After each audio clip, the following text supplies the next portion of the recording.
Yeah, welcome once again to another edition of the Brazilian Shirt Name podcast. I'm your, I suppose, friendly Dotun, whereas he's your sometimes grumpy old Tim. And he's in. Is that okay, Tim? Yeah, increasingly. Yeah, Yeah, I increasingly. know, I It's an know. increasingly accurate description. Thank you. Thankfully, we've got with us again for the second time on the podcast Miguel Pereira, who's a journalist, football writer as well. His latest book is called Passion. I learned how to say that the last time around, a journey through the soul of Portuguese and Spanish football, which is apposite for today's discussion about the Club World Cup as well. You just before we came on air, Miguel, you asked him whether he was enjoying it, and he didn't have a chance to answer. But Tim, are you? Yes and no.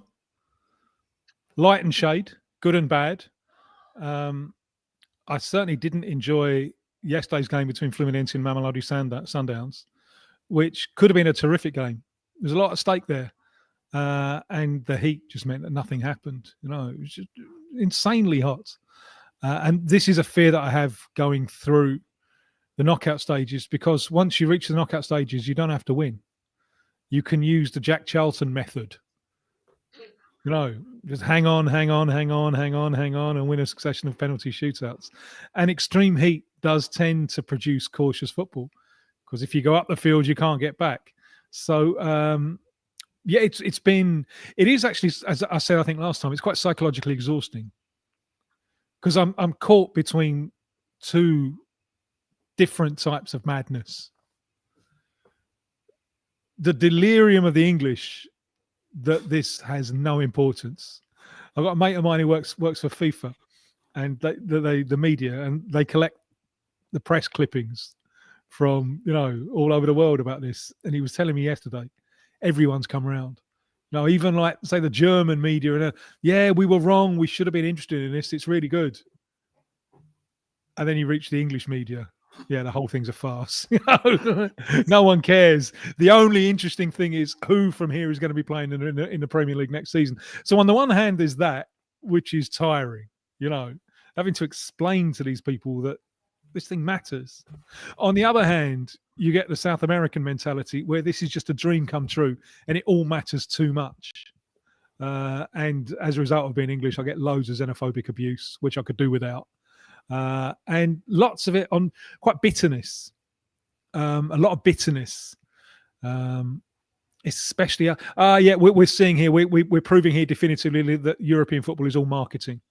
It's not really good; it's all marketing, So that's unhealthy as well, So I'm caught between two brands of psychological disease, I think. Yeah, before I come all over again, right? Yeah, Miguel, I was going to say, give me one moment to introduce the fourth member of our conversation today, who's just joined us, Zealand, who's a football YouTuber from Florida. You can check out his YouTube channel at Zealandism. Zealand, welcome. Oh, thanks. Yeah, I'm happy to be here. I was scrambling around this morning, but I'll always make it to get to a Club World Cup conversation. Well, we've kicked off. Let's get Miguel's thoughts on how it's been for you so far, Miguel. It promised a lot at the very beginning, not least that incredible game between Boca and Benfica, I think. And is it losing some of its magic, maybe? Well, it's good, like what Tim said. We're in a situation that we have teams that are surprisingly playing better than we expected, teams that are playing worse than we expected. I remember last time I was here, I had Atletico Madrid to win, so very good for me. And then we had all this mix of heat. All the matches are being postponed by thunderstorms that are practically changing the way football is consumed outside, mainly in Europe, because in Europe you usually don't have those kind of stoppages. So even if you remember the '94 World Cup, we didn't have this kind of phenomena. So it's very strange, and projecting to the World Cup of next year in the States and Canada and Mexico, will see very different setups that we are used to see in World Cups with these things happening probably. And like Tim said, I think the heat is making the games more predictable, more slower, and teams will probably go into a more defensive mindset for the knockouts. And I think that's what happened in the second and the third round of matches, bar from some matches like the Porto 4-4 tie with Al Ahly, with two sides that almost had nothing to gain. So they could play themselves and enjoy themselves in a free-flowing match. But essentially, we're probably going to see more tactical mindset games with people trying to conserve their energy. And we also have, I brought today in homage of Tim and the Brazilian squads that are going ahead in the competition, my Vasco da Gama shirt, because we have been vindicated, those we believe that South American football is actually better than people in Europe usually say. And at the same time, we have many European Brazilian sides, football, Miguel. Brazilian, more than Not South American, not South Brazilian. American. As Yeah, regretfully, yeah. Someone suggested to me yesterday, perhaps Boca Juniors. This is a joke. Please don't take this seriously. Maybe Boca Juniors should stop being a football team and start being an agency that hires out fans for clubs who need it. Well, this is a good point, though. No, for Zealand, you're in the place to be, and I know you've gone and seen at least one match with the Mamelodi Sundowns, which have got the most impressive name of all. Tim loves their name more than anything else. Great. Absolutely, it is. But it's almost as good as Santiago Morning. I really like Santiago Morning. Mamelodi Sundowns is up there. But Santiago Morning's got a U in it, hasn't it? Anyway, no, let's leave that to one side. But Zealand, for you, now that the particularly Argentinian fans have left this Club World Cup, I don't know, does it still hold the passion for you? Do you still hold the passion for it, rather? I mean, I don't know if I ever held the passion for the tournament itself. I think that I've been to 2 games. And going to those games has been an exercise in figuring out how much I should care about this tournament. And I think that is basically a club by club decision, almost like how much you should care about this tournament. But the other match I went to was the Porto match against. It's amazing how quickly you forget these things. It was Porto's first match, the 0-0 draw with Palmeiras. It was in New York, and so it was kind of. I live in New York, so I was able to get there easily. And Palmeiras took over the stadium. I mean, it was quite a sight to see. And I was talking to people that were on the train on the way over there, and they had flown in from Brazil. I expected it to be, because the United States, we've got a lot of people from everywhere, right? I expected it to just be the Brazilians that lived in New York, but it was people that had flown, from the south part to the north part of the world just to go see this match. So while the Brazilians are still in there, I think that there is going to be a ton of passion in the stands. I think there's going to be a ton of energy.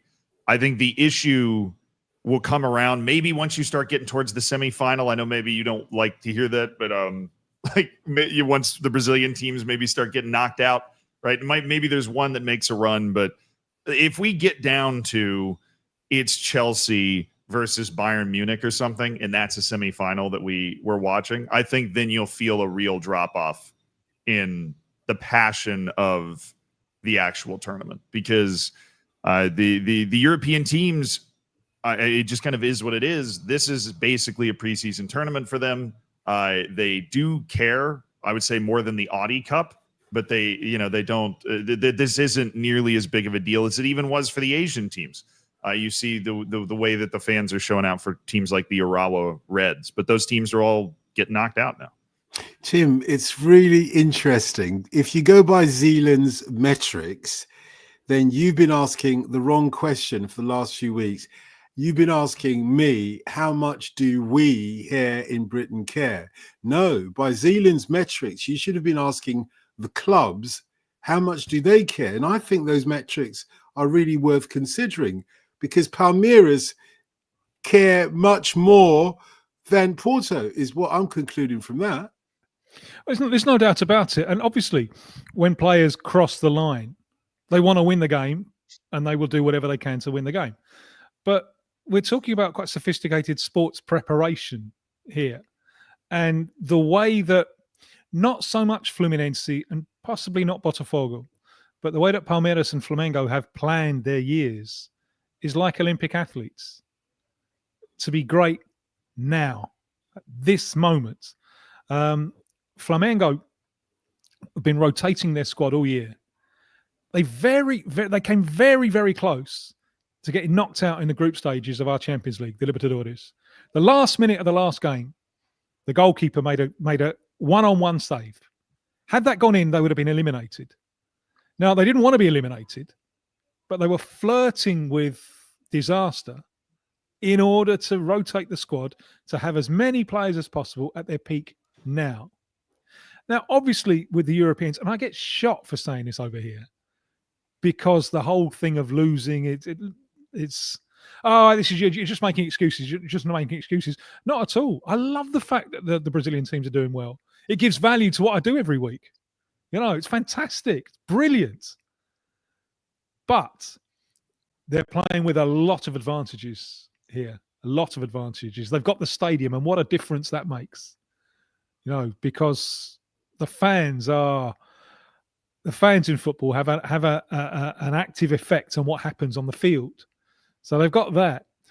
But a lot of the European clubs, it's like new coaches, it's new cycles. Now, obviously, once they cross the line, they want to win. But they don't have the baggage of months of preparation to be at their peak now. Now, next time around, this could well be different. Because if you look at the algorithm, whatever it is, by which it was decided which European clubs were going to take part, we don't have Liverpool here. We got, with all due respect, Miguel, we got two teams from Portugal, a team from Austria. Now, at the time, no one saw that as a problem because they didn't really want to be. It wasn't, you know, even Ancelotti said when he was Real Madrid coach, I don't really want to do this, you know. He soon got slapped down by Florentino Perez because, hang on, there's money. Saudi Arabia arrived to save the thing with lots of money. Next time around, and it looks like there certainly will be a next time, everyone knows there's that money there up front. We're not going to see two teams from Portugal and a team from Austria next time. They will find a different metric to ensure that your Liverpools and your Barcelonas are there as well. And now we've seen that this can be a viable competition. I think the Europeans will plan much more to try and hit their athletic peak or not be in this strange limbo of pre-season and post-season. So I think it's going to be a different competition next time around. Miguel, it's also very, I think it's very important to raise a thing that I've mentioned before when Tim was speaking, that it feels like we're in 1930 all over again. The idea of the English being not giving importance to the World Cup and the South Americans just dying for win. And probably what happened after 1930 was that the Europeans said, hold on, this looks good, this looks important. And then the next edition was in Europe. It was in 1934 in Italy, and all the Europeans reached the last 16. So they really wanted to triumph. And that will happen in 4 years' time. First, because it will be played in Europe. It will be played probably in Spain, Portugal, or even Morocco. So the situation will be completely different in terms of heat, in terms of traveling, in terms of having the supporters nearby. And then they will know the importance of the competition. In terms of heat? Well, in terms of heat, not in the sense, it's the humidity is different. If you're in the US, if you're in Seville or in Barcelona or in Madrid. Of course, now I'm in Madrid, there's 37 degrees outside. So it's hot. But at the same time, the level of humidity, it's quite different. So you'll have the teams more prepared, like Tim said, more focused in the goal of competing and winning. And at the same time, the circumstances will be different. But it's like the World Cup. When we began, the World Cups began with the South Americans. And by that time, Uruguay and Argentina as the strongest nations in the world. And then some Europeans fighting for honors. You have Africans, you have Asians not giving the real importance. And then football evolved. And I think what this Club World Cup will do is also help to develop football in Asia and in Africa and even North America. So probably not in this next edition or probably not the next, but in 3 or 4 editions times, we're probably going to see the Wara Reds or the Monterreys more capable of competing the same way that we saw with the Nations World Cup, the evolution of the Japans, of the South Koreas, of the Senegals, of Nigeria, of Cameroon, of Mexico, that in the first editions were not really competitive as they once were before. So I think that is a very important thing to add. This is like an experimental tournament. It's the way that FIFA is probably going to see how we can, like Tim said, get the most of it. We was talking about the possibility before starting to record that they wanted to do like every 2 years, which is probably impossible to do right now, but never discard Infantino's dream of making more money easily. But if they go for the 4-year for the next 2 or 3 editions, we're probably going to see much more the Europeans focus on winning, because it will grant the prestige that they believed when this one started that they didn't have. Except bar probably Real Madrid, like Tim said, because Real Madrid always wants to win everything at first to get the recognition of being the biggest club in the world. I think it's almost an obligation every time you join us, Miguel, to talk about the weather, as we're in 4 different parts of the world here. You could say we're in 4 different continents, because of course London is a continent all of its own that I live in, and you're in Europe, proper. You know that we're no longer part of you. So sad, but parting was such sweet sorrow. We must say goodbye until it be morrow. Tim, of course, is in South America, which is just an adjunct to the real continent over there, isn't it, Zealand? But how hot is it where you are, first of all? Where I am, I live in New York, which normally would be not bad. I grew up in Florida, so I was molded by this kind of oppressive heat that so I know what they're dealing with, and it is different, right? As I get to travel through Europe a lot for different videos that we're making and things that we're doing, and the heat, if you're playing in Miami, if you're playing in Houston with the humidity on top of you, you just don't go outside at 12 or 3 in the afternoon. That's just normally how we would do it. But if you're doing a tournament in the middle of the summer, you kind of have to. And then these poor guys from, Germany are having to deal with all this. And I don't blame them for sitting in the dressing room. But even in New York, I think this tournament's been very unlucky. It was 102 Fahrenheit yesterday, which is about 40 Celsius. That is the hottest it's been here in 30, 40 years. There is a heat wave that ripped through the eastern part of the U.S., which is why these matches in Ohio, in Tennessee, where normally maybe it gets a little hot, it's not getting this hot. It never gets this hot. All right, obviously this is happening more frequently, but it is a unique heat wave that they've happened to have to play in the middle of the afternoon in. It's hot. It's very hot, but it shouldn't be this hot, next year at the World Cup, or if they try to do something again. Well, it was last year for the Copa America. There was a heat wave that hit then, and as I often talk about the match in Kansas, the Peru-Canada match, when just before half time the linesman from Guatemala collapsed because of the heat and had to be hospitalized. I mean, there are, and this isn't seen. FIFA don't see this as a test event for the World Cup next year. Now, the World Cup next year, the stadiums. Yeah, I heard that from a FIFA guy yesterday. The original planning was for this to be in China, and then the pandemic put stop to that, so that they had a rethink, and it ended up being in the States. So that the stadiums used next year will be different. But there's a lot for FIFA to think about, isn't there? There's a lot for FIFA to think about. And what cannot happen are these weather interruptions. They just can't happen. Can't happen. And imagine, Boca did the tournament a huge favor by being rubbish. Because imagine if, imagine if Bayern had beaten Benfica and the long hold up in the Boca game, and then Boca take the field, knowing exactly how many goals they have to score in order to qualify. That destroys the integrity of having the 2 group games played simultaneously. That cannot happen in the World Cup. These weather delays, they can't happen. So FIFA will have to schedule games. So in the areas where that's a risk, they're not staging, especially the last group games when they're played simultaneously. That can't happen. Another thing that really worries me is banning supporters from some of the nations. Can't do it. Can't do it. Indonesia was stripped of an under-17 World Cup because they wouldn't host Israel. Quite rightly so. Whatever one's thoughts about Israel are, one way or the other, you agree to stage an international event. You agreed to host the world. So it was quite right that Indonesia was stripped. If you're saying supporters of these countries can't come in, you should be stripped. It's just unacceptable. Obviously, it's not going to happen. But, I think FIFA really needs to take a stand on this. If you're going to host the world, you've got to host the world. Not negotiable. We had a weather storm stoppage in the last Euros in Dortmund. I think we had like 20 minutes stoppage. We did, didn't we? I can't remember the exact game, but 5 times now. 5 times. I know.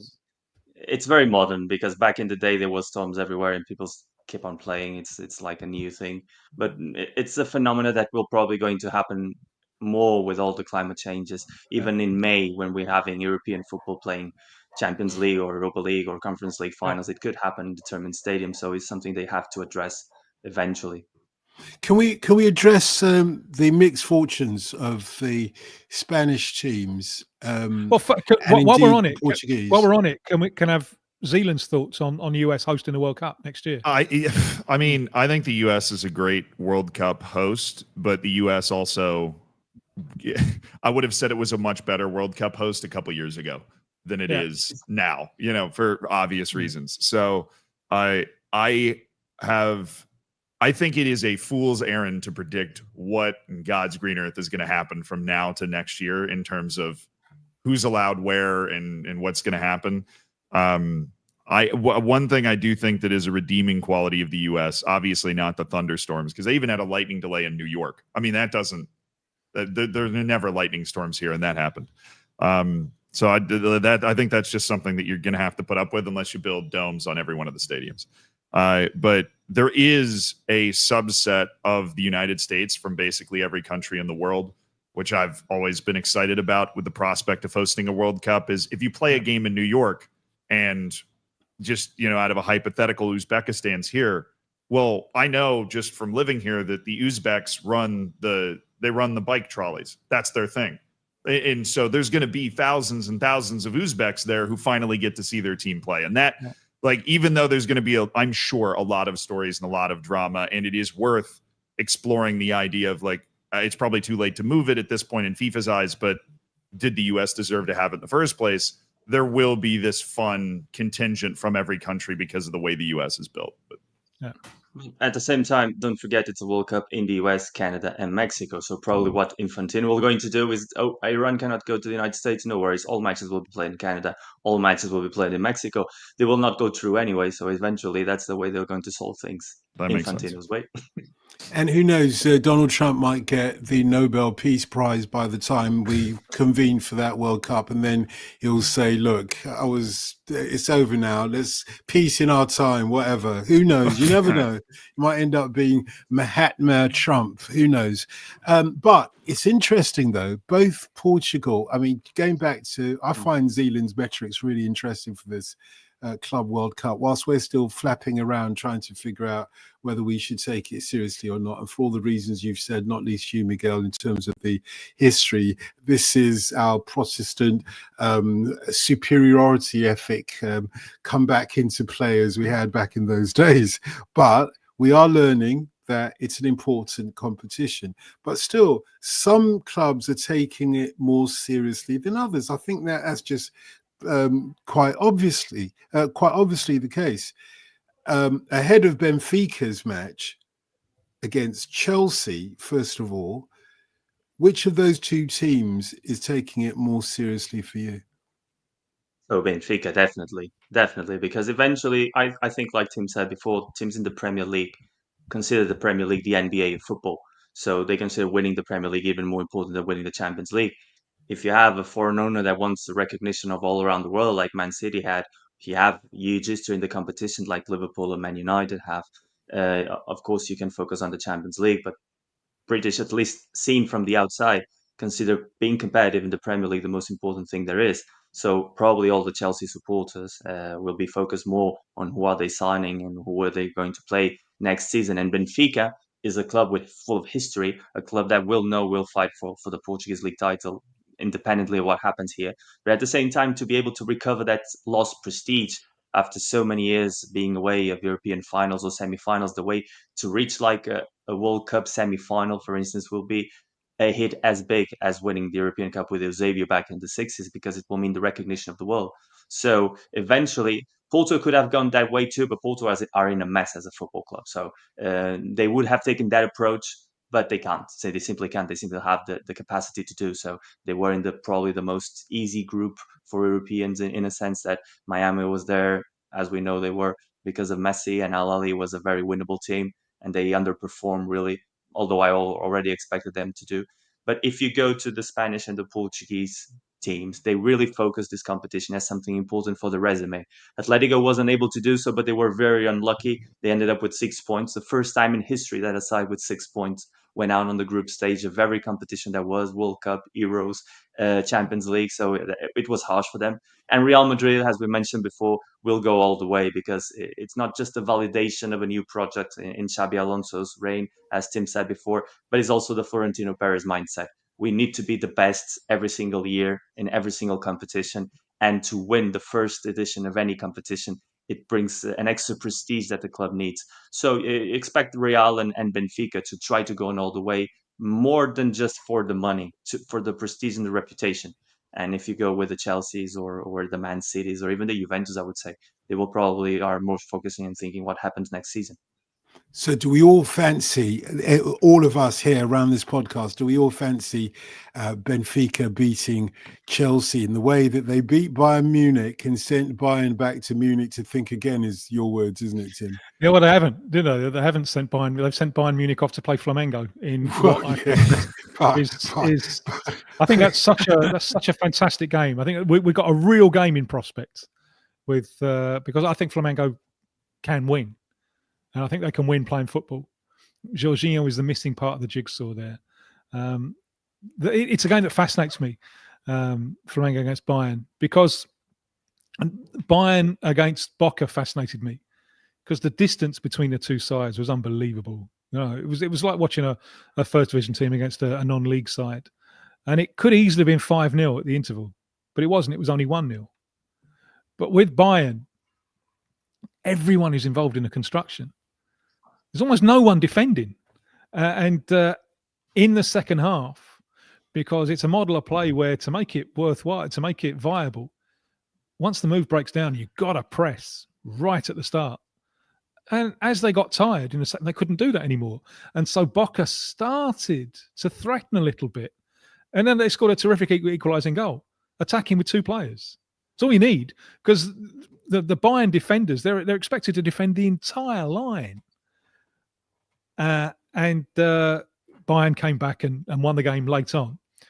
But if Bayern play that way against Flamengo and manage to hold Flamengo and Flamengo managed to hold them, Flamengo will take them apart if they're that open again in those conditions. In the second half, once Bayern tire, Jorginho will ping his little passes and Flamengo have got 20 quick wingers to run onto it. Can Company adapt? I don't know. You know, and Company seemed to me when he was coach at Burnley, he just treated the whole thing as an audition to go to Bayern. You know, I'm not sure if it. No, but yeah, I know what you mean. Well, I think he might well have done. So you know, I wonder if can he adapt, because this is one thing that makes me rate Real Madrid even higher. It's Xabi Alonso, but it's Ancelotti as well. You know, last game they got a man sitting blazing heat. They got a man sent off right at the start. What do? They find a way to win, Ancelotti style. You know, so they can, because you got to adapt. You have to adapt. This isn't a league where you go out to win every game and you're gonna come off badly once or twice, but your attacking approach will give you enough points to win. This isn't. This is cup in different circumstances. And so I wonder if Bayern will be capable of the adaptation needed to play a team that poses the threat that Flamengo play.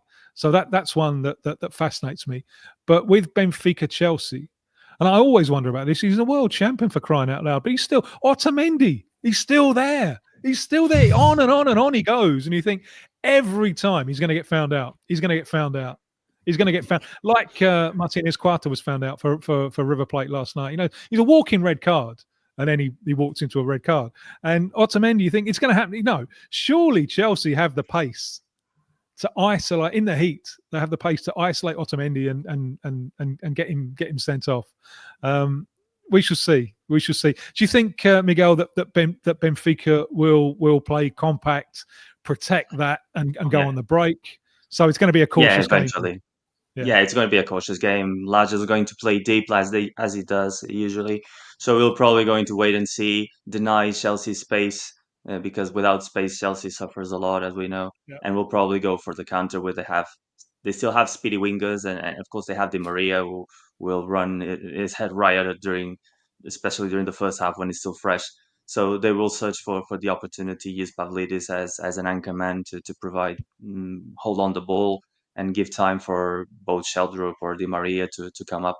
But I think it will be a very tactical game. Benfica will be very comfortable in the position that they don't have anything to lose, so they will be playing the back, and then we'll try to do a little bit like Flamengo will. I think they see the game the same way, essentially. And as you know, football in Brazil in the last few years has been highly influential from Portuguese managers, and that was also one of the reasons they grew up so quickly in South America, apart from all the money invested. Right. So they grew up tactically, and it's the same mindset. Laje has been in Brazil in the past, not with great success, I would say, but it's the same tactical mindset, and they know where they can deny the strengths of the opponent and go for it at the exact same time, and they have the style of players to be able to do that. Zealand, what about Inter Miami's relative success? I would say, is that surprised people? That surprised me. That surprised me a lot. I'm not going to lie. Look, last year, Inter Miami was the best team MLS had ever seen. They got upset massively in the playoffs, but they got more points in the regular season. They had guys coming off the bench that were MLS All-Stars. I mean, they had I don't know how they fit that in the MLS cap, but it was crazy. Now, this year, they're not that team. They haven't been that team all year. When you watch them play MLS matches, they're slow. They look old, right, when they're playing. And then every once in a while, Luis Suarez will get free and he's able to get one step on somebody and he scores, right? Or Messi does something crazy. But when you watch the flow of the game, they look their age, right? Messi never pressed, but it's like the other guys can't really move that much either.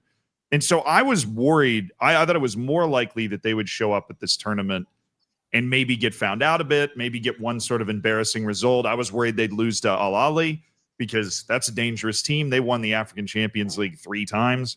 But this is a real surprise to me. Maybe I just shouldn't have discounted Messi's impact in a cup setting. You're talking about how different a cup is, where you just need 1 or 2 moments for everything to change.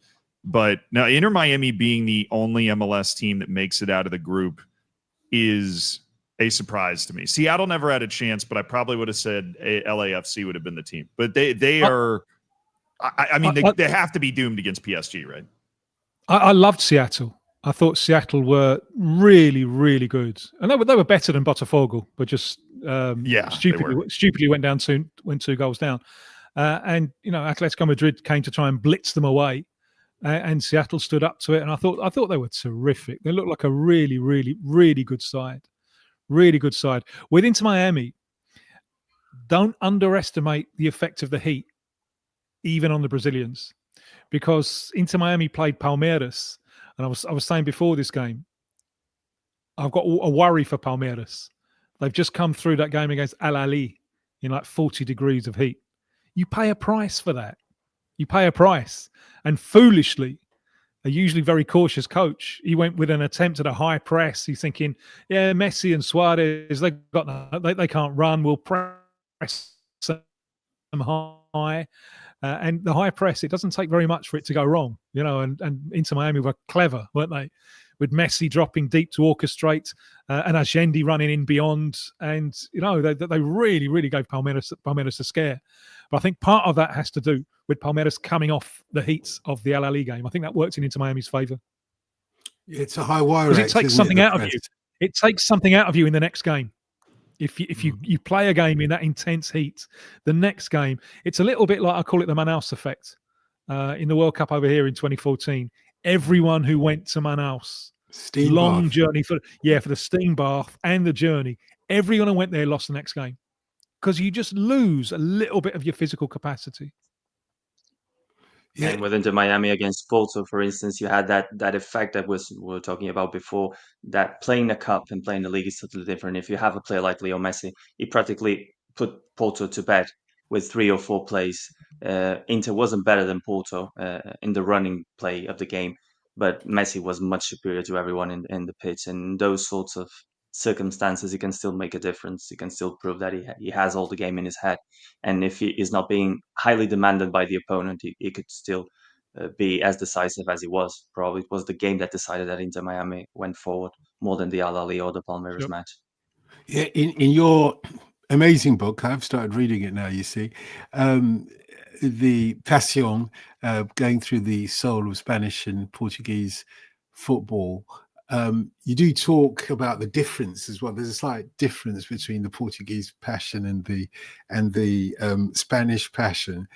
Spanish passion in football. Surely the Portuguese passion is melancholy. Surely. It's Fardo. Yes, it's Fardo. Surely it's full of widows wearing black, wailing Yes. away. Surely. Yeah, it's And he's 2 minutes away to start making Portuguese jokes like every Brazilian should. Bring it on. I'm not familiar with them. They wouldn't let me stay in the country unless I made the odd Portuguese joke. Yeah, of course. But yeah, I mean, yeah, Tim brings a point though, because musically in the landscape, you've got Fado. That is the folk music, if you like, of contemporary Portugal, whereas Spanish tends to be kind of like more flamenco, more animated.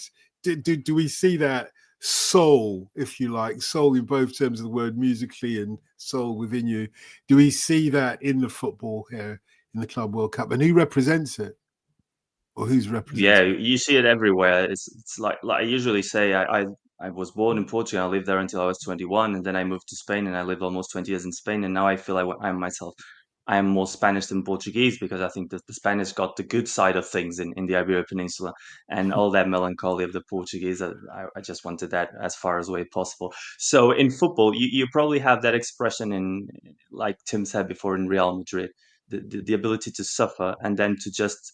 They usually use the expression "put your cojones" in the picture, because in the end, it's not about the idea, it's not about the ability, it's about wanting that as much as anyone else. So the Spanish usually put that in perspective. They usually go for it, even if they feel they are undeserving, or if they feel they are not as good as the other guy. But if they think the attitude is there, it's probably one of the most valuable traits in Spanish society, and of course in Spanish football. That's why Simeone has been such a hit in Atletico Madrid.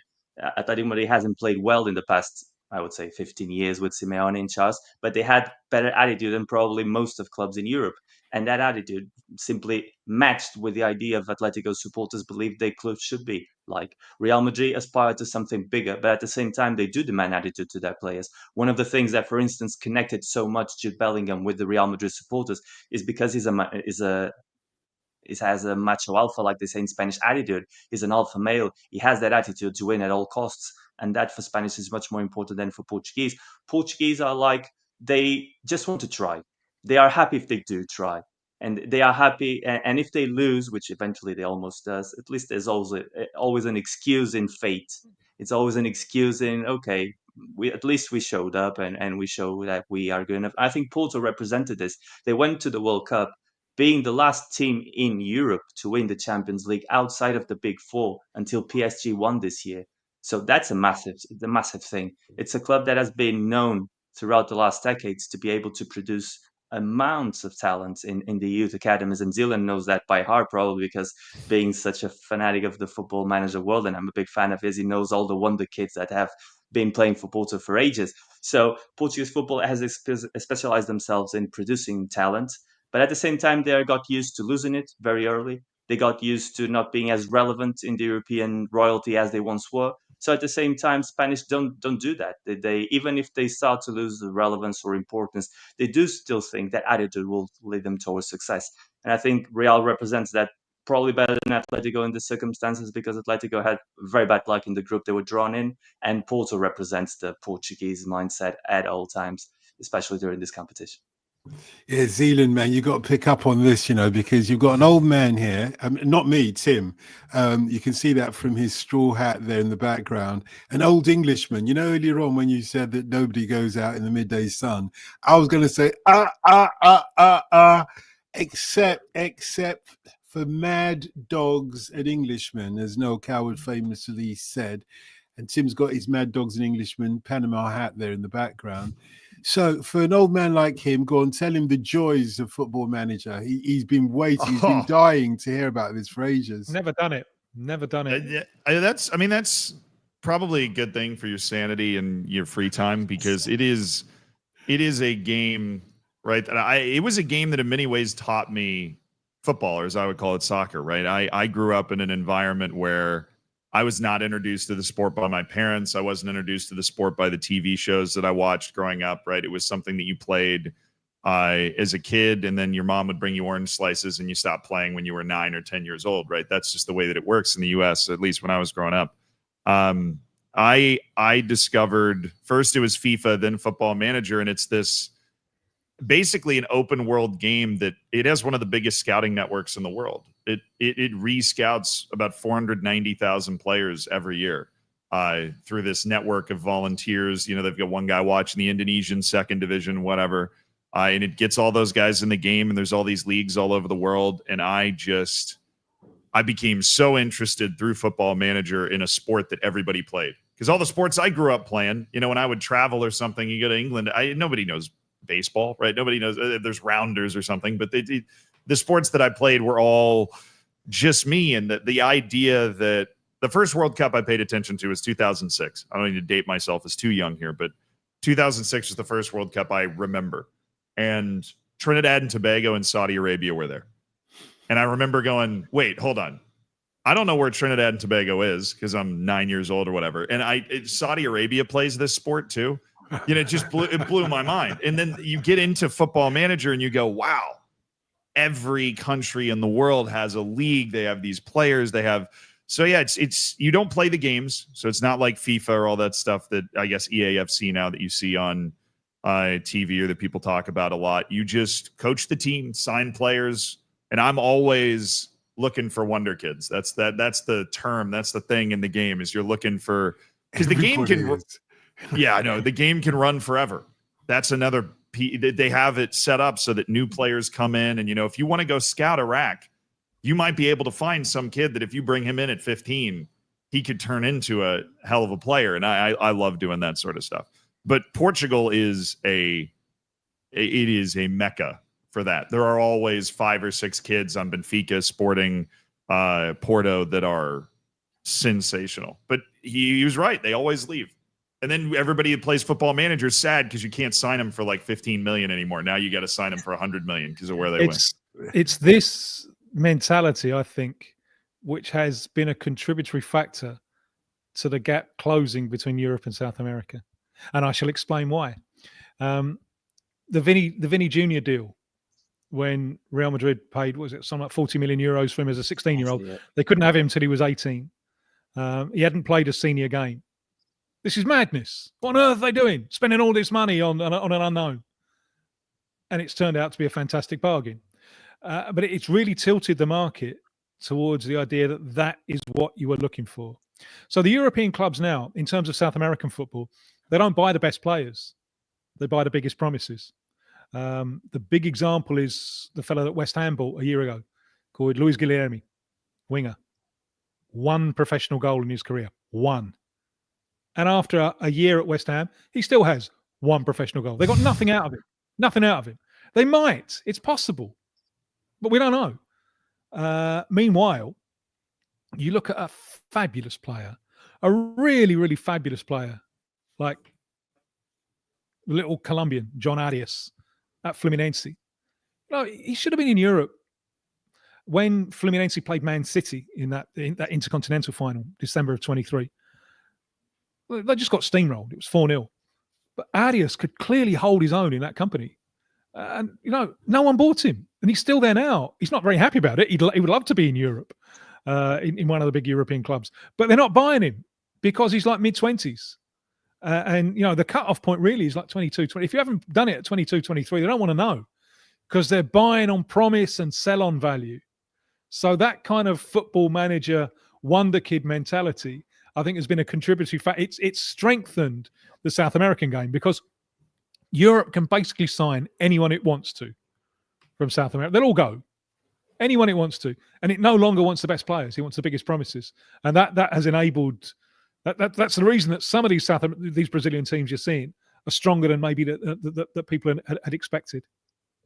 Yeah. At the same time, I don't know if you remember, Tim, last time I was here, you told me that I was like 141 years old. And I remember the first time I was playing Football Manager, was still Championship Manager time, was like 1996. I should be like 70 at the time. So you're still in time to kickstart your first match. Well, And very good point. and then, like you said before, some of those players have left when they were teens, and then they came back, because some of the cases is that they are being signed very young. So there's no trial period now. Before, PSV, Ajax, Shakhtar Donetsk, Porto, Benfica, clubs in Turkey were the trials in Europe. You would sign them for 10 million, 5 million, 15 million. You would bring them to Europe. They would spend like 2 or 3 seasons in those leagues, and then the big clubs would see if they were worth it or not. But I think it became more than just the Football Manager mindset, the power of the football agents. The football agents saw they would earn themselves more if they cut the middleman. The Jorge Mendes guys would started to go and talk directly with the Florentino Perez, with the owners of PSCs and Man City, and said, why are you going to pay Porto 50 million, 60 million when the guy has already played Champions League, the guy has already scored 20 goals? If you can go to Flamengo and pay them 30, and then you just leave there until he was 18, then you bring him in, you loan him, but he's already yours. You're just giving yourself 20 million of value to invest in something else, like a new stadium or a better player, or fire or sign a player as a free agent and pay like a signing bonus to him with those 20 million. LO killing Mbappe. So I think that's the policy. I think agents decided to cut the middleman, and probably when those players fail, and eventually some of them do, they just come back to Brazil. They come back to the play with the experience of being in Europe, like Victor Roque, for instance, who has been in Barcelona recently and Betis. Then he just came back to Brazil and probably is going to be a big star in Brazil over the upcoming years because he's that good. The most expensive signing in the history of Brazilian football. They bought him back from Barcelona, Palmeiras. Haven't got much out of him yet. He's really getting some stick. He's really, really getting some hammer. But the one who worries me with this is Mantanto. Saw for River Plate last night. That was his last game now for River Plate, because he turns 18 in August, and he joins Real Madrid. And I love watching him. You know, I've watched him all the way. He's still only 17. You know, but I've been watching him ever since he was 16. But he's, I think he's gone too early, to the wrong club too early. I love watching him, but the problem he has is he's not like a Vinnie. He's not speed. So he's going to have to develop in more compact European football. Already he loses the ball a lot. Reminds me a little bit of a left-footed version of a young Zidane. And it took Zidane years to become Zidane, because you have to learn when to hold the ball, when to give the ball. And my fear for him going straight to Real Madrid, how are they going to use him? Reminds me a little bit, just a little bit of James, when James went. You know, I remember a player at the time, Ray Houghton, saying on radio, did radio with him, and Ray Houghton was saying, this is when James was king of the world in that World Cup in 2014, saying he's got a problem. He's going to have a problem at Real Madrid. He's not quick enough. He's not quick enough to be the main man that he has to be in order to be James. And that was absolutely true. And I think Mantanto might, I wish he'd gone to another club. Wish he'd gone, or stayed. Now, stay in River Plate for a while, or or go to a small but work your way up. But I think James is the greatest example of what I was saying before, because he was signed by Porto very young from Banfield, then he went to Monaco, and then he went to Madrid by like 100 million or so. So essentially, it was the operation that probably opened the eyes to the Florentinos of the life. I'm not going to pay 100 million for this guy if I can get him from 20 or 30. And also at the same time, we spoke about the FM mentality, but I think we could do a whole show of this. It's about the mentality of the world, because teenagers are being called up to the front line in every single department. You see it in cinema, you see it in music, you see it in every sort of social expression. So eventually sports will do the same. Now we have the Lamine Yamal being the best player in the world with 17, and we're probably going to play until his 40s, because players also are expanding their playing age. So before we had players at the elite like 5 to 10 years at best, we could enjoy them at that level. We're going to have players that will be in the elite 25 years, probably, when Lamine Yamal generation gets up to his late 30s. So if they're being called up so early to be the protagonists of the stories, it makes sense that all these big clubs, these big corporations start to spread money on them, instead of players of plus 25 that are now the plus 30 of 10 years ago, when nobody would sign a plus 30 player. Yeah. I think there's one more contributing factor to this that I'll add before we jump to the next thing, and that's FFP. I think the reason for football manager based thinking is if you buy someone who you then dump for less money later, let's say you buy Jean Arias, you give him a 5-year contract, he's 30 years old, you're not going to get the same amount of money out of him. That is like an FFP loss. You know, if you're trying to balance that budget where a team like Manchester United goes and gets Lenny Yoro for 60 to 70 million, they're hoping that after 4 or 5 years, there's another team that wants to spend 60, 70 million or more on him. It's the same with Franco Mastantuono, but I agree that's going to be tough for him at Real Madrid. By the way, Tim, I can't understand why you're not into Football Manager yet. I mean, given what Zealand said about how it opened up a global world of geography for him. Well, it was the same. No, because that's what happened to you with Subbuteo, wasn't it? That's the narrative that you used to say. You never knew that there were black players, you know, playing in South America or for Peru or whatever it might be, with their diagonal sashes across the shirt front, etc. It does open up, and I totally resonated with that, Zealand. Because my generation, like I say, was Subbuteo, which is a game that your generation have unfortunately never played. So you have your football managers, we have our Subbuteos, and I can tell you that Subbuteo kept us off the streets for whole summers, you know, not just for a week or two, for the entire summer. And we learned a few things, you know, not much, but we did learn a few things. And one of the things we learned was Brazil is a rainbow of different races. How comes they can have black players and white players and brown players and everybody else, whereas we only had white players? Yeah, this was pre-1978, you know, when Viv Anderson became the first black player to play for England, you know. So when we were kids, oh, what a different world. I'm still trying to get used to this new world. I played Subbuteo in the 1990s team, so I played Subbuteo and Football Manager at the same time, so I'm the best of two worlds. I played Subbuteo and what we used to call in the old days bar football, because it was mainly in bars, but, you know, as you know, it would be called table football nowadays.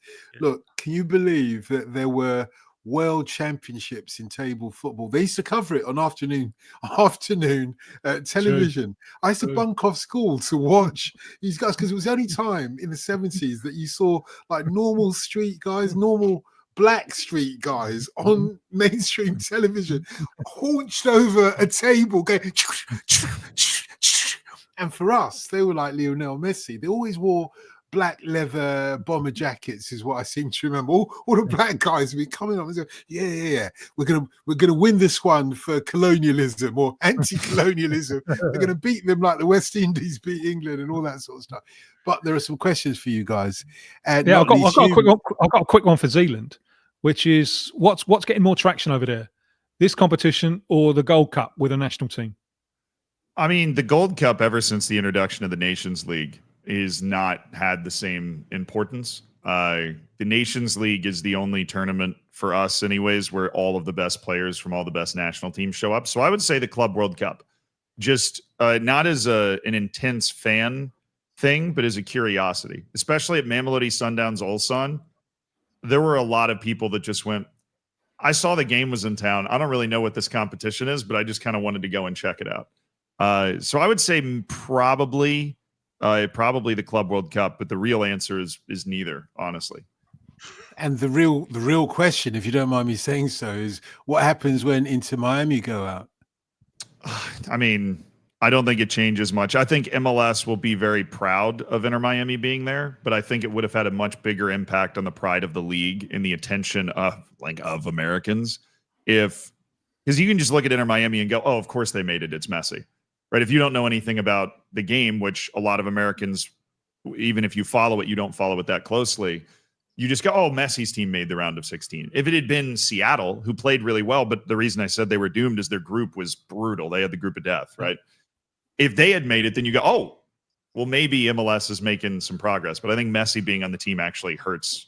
I was thinking more about the media coverage and the interest and the interest in fans generally right across the board. Also, I'm surprised that they don't call it Sir David Beckham's team.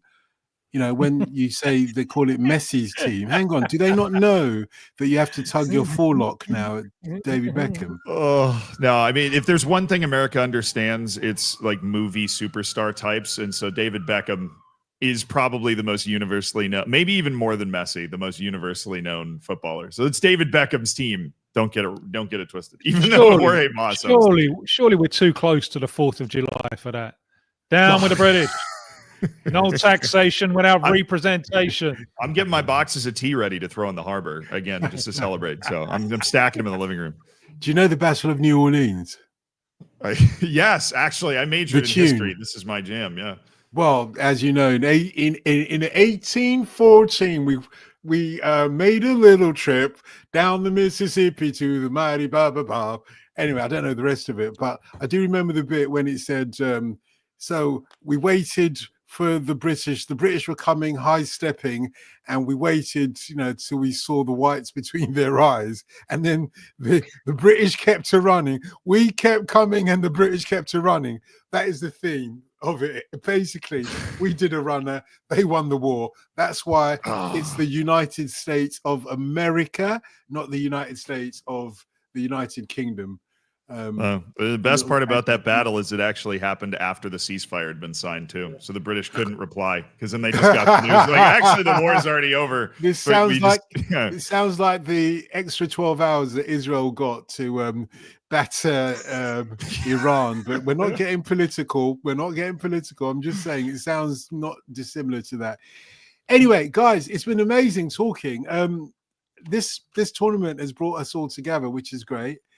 I hope it can bring us all together again, actually, before we wrap things up, because we've got another week of this or so to go. 2 weeks. 2 weeks, indeed. That is also, isn't it? 1 or 2 weeks is another week or so. Yeah, all right. Okay. Yeah, that fits in. Thank you. Appreciate that. 2 weeks ago. I just thought there was a need for precision. Sure. So we don't need to say who's going to make it to the finals just yet. But as Tim mooted this at the very beginning, let's wrap up with this. Who thinks it's going to end up in a penalty shootout? I'm sorry, I've got to ask. Yeah, 0-0 penalty shootout in the final. That would be FIFA's worst nightmare, maybe. But with this heat, it's going to be a lot of 1-0s. I mean, that's what we've seen. At least the closing stages are in New Jersey, aren't they? And semi-finals and the final. So don't maybe in New Jersey to that one. Yeah, maybe in 10 days, 2 weeks time. Maybe the temperature there will have because when it started on the first games in New Jersey were. Yeah, I said don't say your New Jersey to that one. I mean, save it for the winter. Do you think I should have used a falsetto, not a soprano? Yes. So that's a hope, I suppose, that it will be cooler. And we will get showpiece occasions. Just got to dodge the heat wave. Miguel, just final word from you. Penalty shootout. Yeah, well. Probably a 1-1 penalty shootout and a hour and a half stoppage for thunderstorms. That would make it trick. And let's put an NFL show in the middle of the thunderstorm just to have the ratings up. just call Beyonce or wherever and do a show. Improvise. Please don't give them ideas, Miguel. Please. It's been amazing. Miguel Pereira, thank you very much. Miguel's book is Pasión, A Journey to the Soul of Spanish Football. Brilliant book, if I say so myself. Zealand, I haven't checked out your YouTube channel yet, but I will do, I promise you. It's been amazing having you on. Thank you very much for that. And enjoy the rest of the tournament. And the Legendino, well, it's great to have one of those days where it's hotter than July here, whereas it's winter time over there.